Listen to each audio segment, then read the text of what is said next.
My wife had just died, and I was doing research on what to do afterward, and looking at cremation.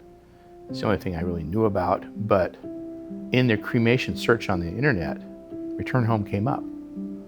And so I went, oh, I read about it, and I went, this is so cool, because my wife was a gardener, an avid gardener. Initially, I was a little just surprised. I really didn't know. Then in the research, realized that it's such a natural process and such a beautiful one. From the initial laying in ceremony, where it was something that was so beautiful, and we felt so supported in that with Micah and with all the people here. The care and attention to make this sort of a sanctuary, a feeling of peacefulness and love. You can feel it when you walk in, and then the actual process is so heartening. Like, you just know it's going to be, we will take care of you, we'll take care of this. We chose Terramation for my husband, Marty. About a year before he passed, he expressed to me that he had heard about Terramation.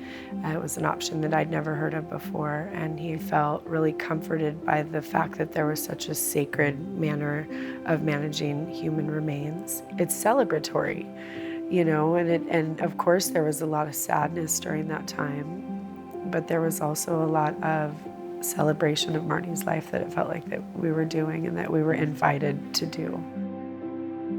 Everything about my dad's passing was so hard for my sister and I.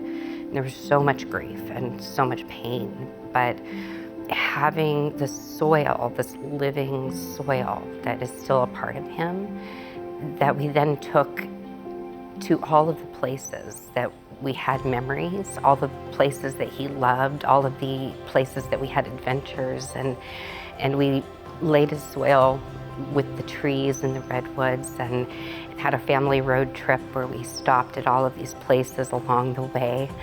Part of that really helped us with that grieving process. I'm still spending time with her. I mean, she's in my garden. She's in her garden. She had a beautiful garden, and every time I go out and look at it, there she is, you know.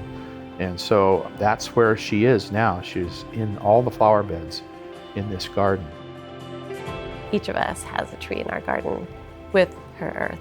And then I have some still saved in my greenhouse. You know, it's so nice to have just this beautiful, I know it's there and I know it's waiting for the next thing that we'll plant, the next granddaughter who has her own garden.